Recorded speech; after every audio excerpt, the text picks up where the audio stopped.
Hi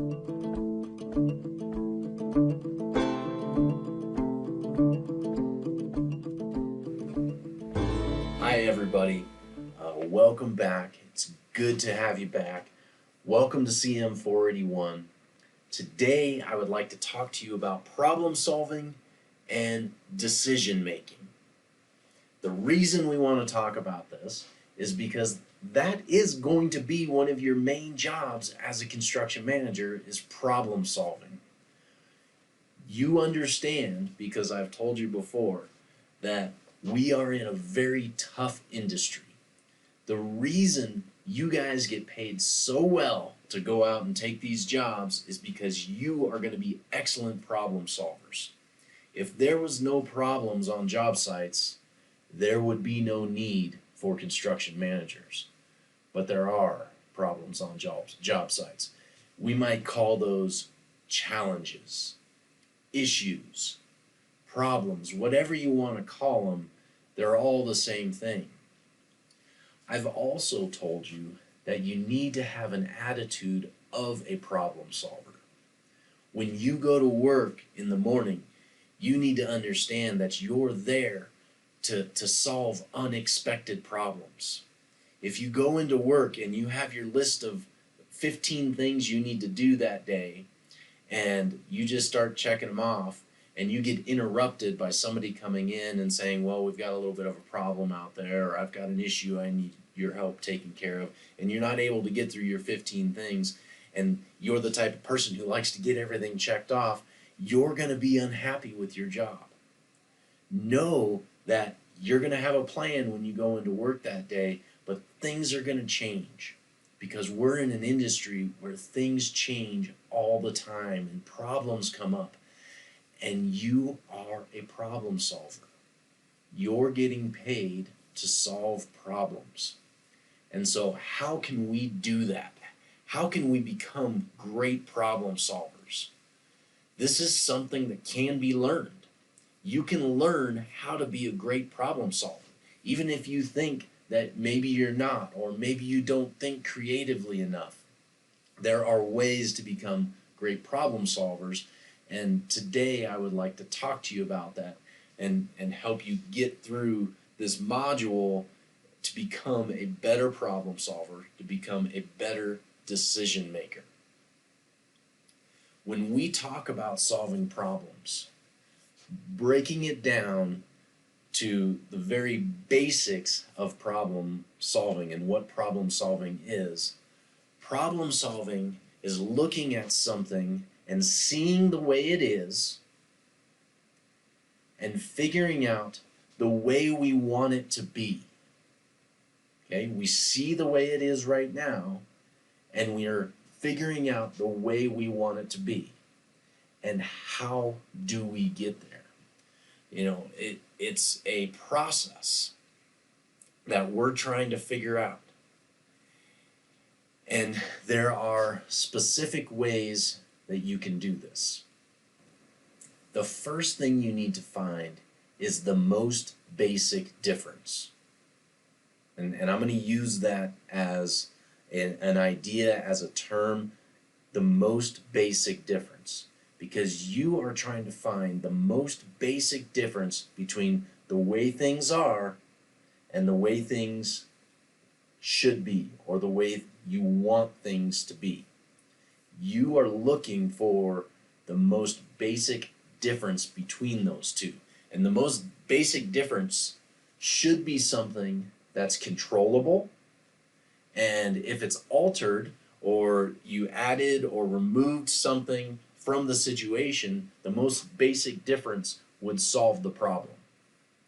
Okay, so the most basic difference is the solution to the problem. It's getting it from the way it is right now to the way you want it to be. We are looking for that most basic difference. And I want you to remember that because that's going to come up in your homework assignment. As construction managers, one of the biggest problems that I see out there is people trying to treat symptoms instead of solving the problem. So when you're looking at the way things are and the way you want things to be, a lot of times the first thing you're going to see is the symptoms. So, for example, you look at a new piece of sidewalk and it has got some really bad cracking in it. Okay, so the way things are, cracked sidewalk, the way things you want, the way you want things to be, no cracks in the sidewalk, right? What is the basic difference between those two? What is the most basic difference between those two? Well, we need to look a little bit deeper than the symptoms. The symptom is a cracked sidewalk. The symptom is a sidewalk that's all messed up. And so we could immediately call the concrete guy and say, this is the problem. We've got a cracked sidewalk, you messed it up, come redo it. Okay, does that solve the problem? Maybe, maybe not. But probably not, because chances are that sidewalk is not cracked because the concrete's bad, but it's cracked because of the soil that's underneath it. Maybe it's heaving, maybe it's settling. Maybe your site utilities guy dug a trench under that sidewalk for a water line and didn't compact it properly, and now that's settling. So ultimately, the symptom is not the most basic difference. The most basic difference between the way things are and the way we want things to be is that we need that water line trench to be compacted properly. That is the most basic difference. That's the root of our problem. Or how about we've got water infiltrating a building? Okay, so we've got water infiltrating the building. What do we immediately go to? Oh, well, where's the water at? Okay, so it's down on the windowsill. Well, that must be the glass and glazing guy. Let's call up the glass and glazing guy and have him fix it. Well, not so fast.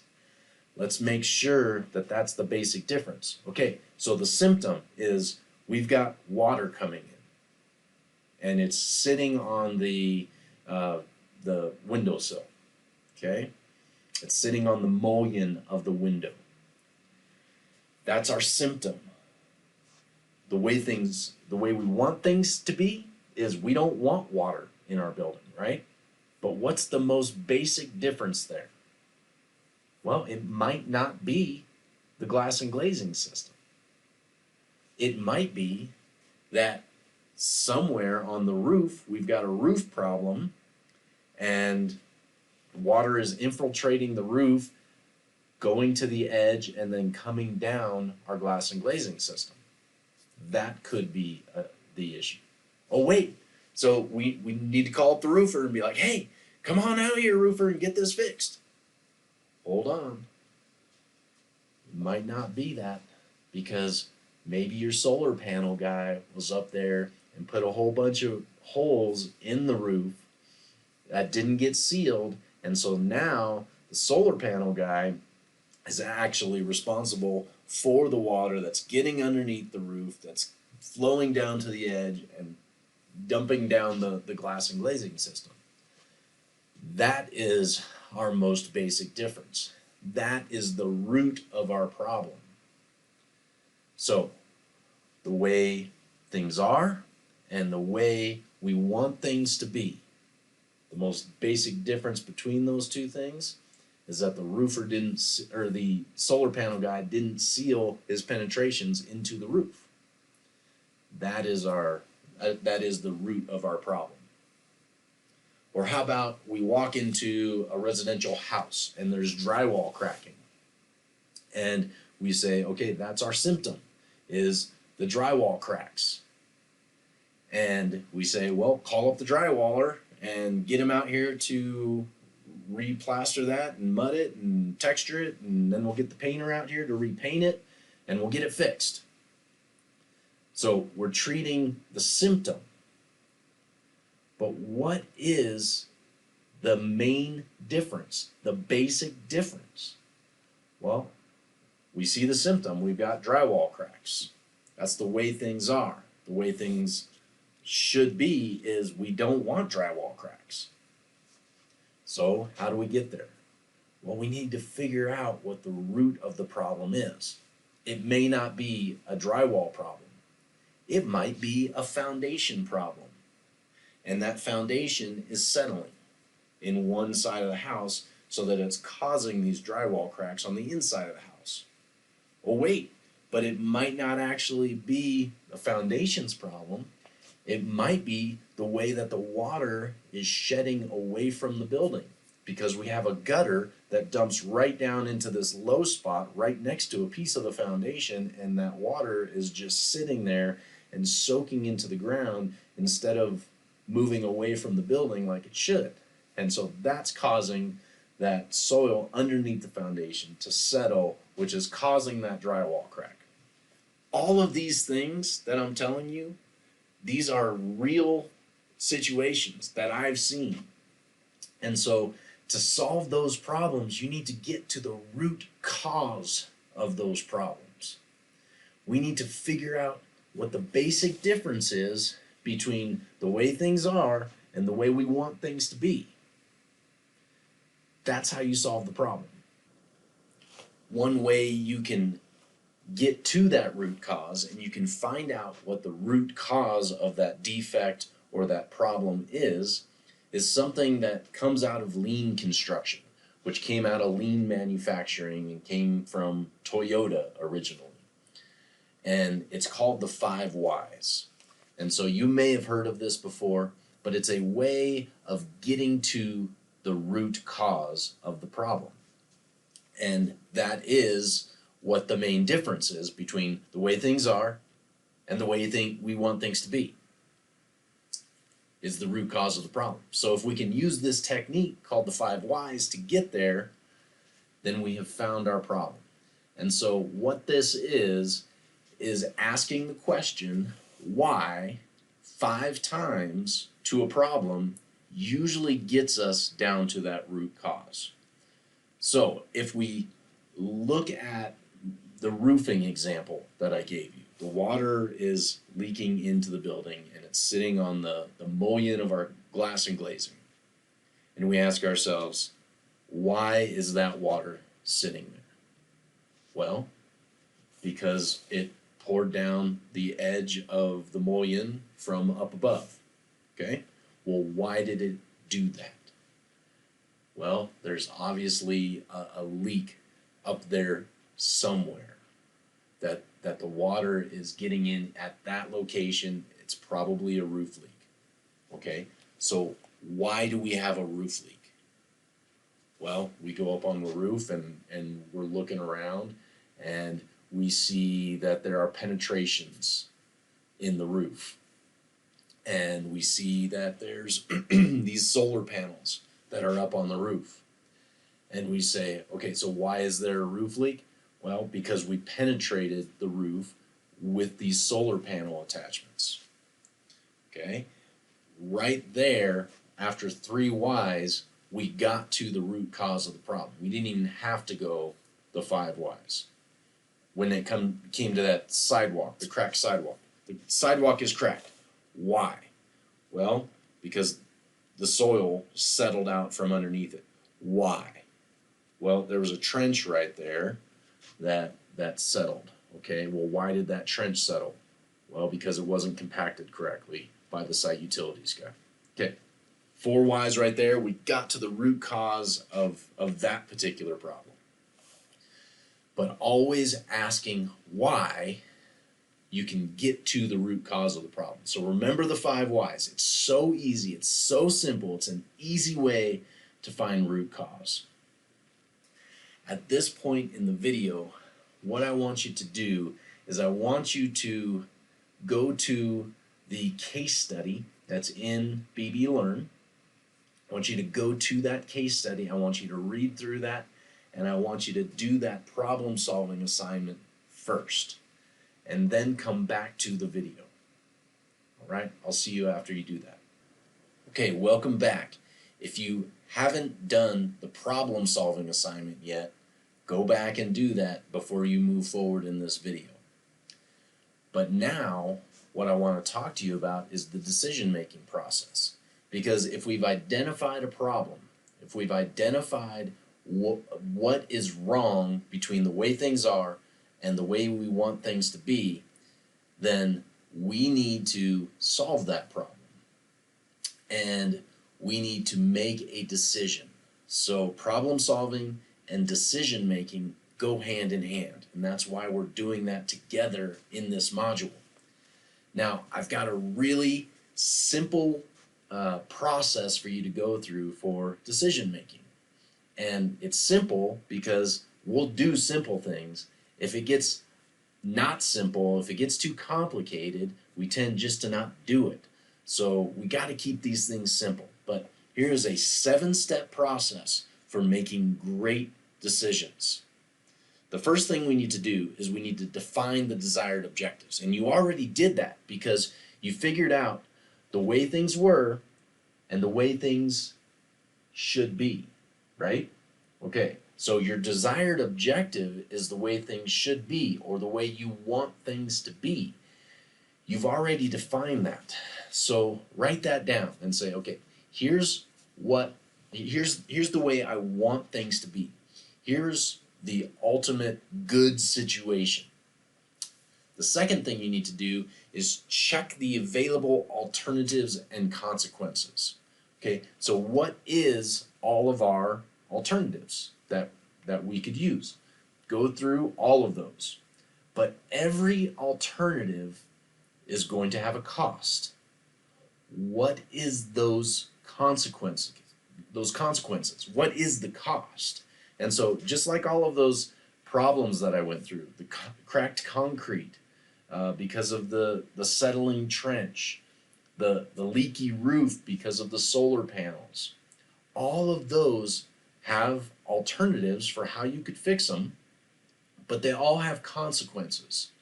So you need to look at those consequences and figure out what they are. Okay, is it going to cost money? Is it going to cost a lot of schedule time? What are those consequences? And then the third thing you need to do is you need to analyze those things. So looking at those alternatives, looking at those costs and consequences, we need to analyze.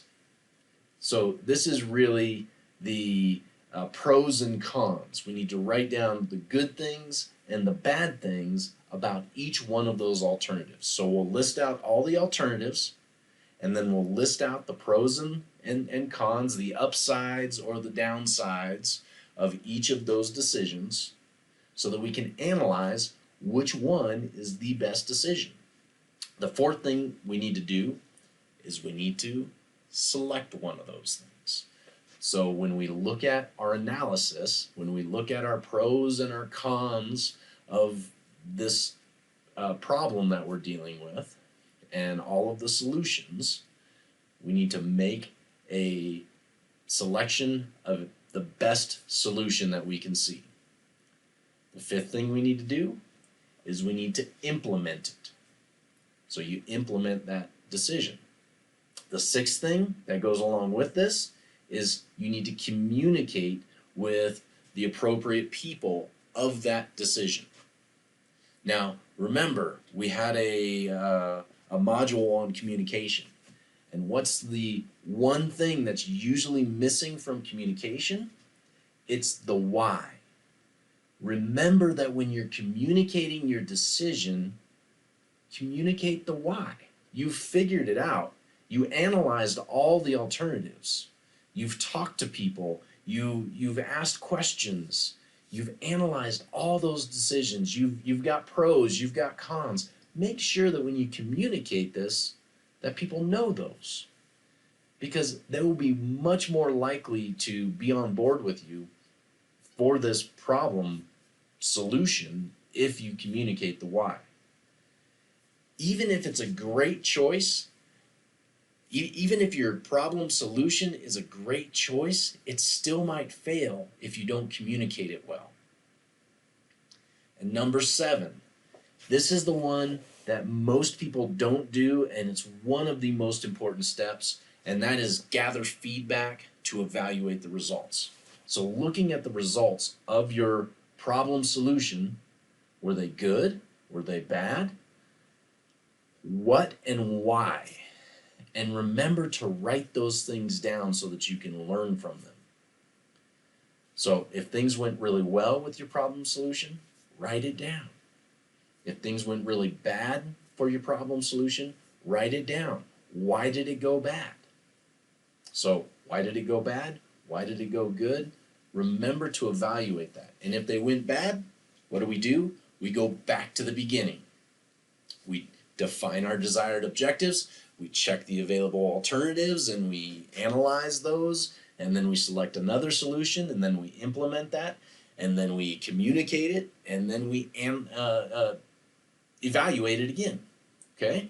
So this is the process. It's a very simple 7-step process for making great decisions. So now you, construction managers, go forth, solve problems, and make great decisions.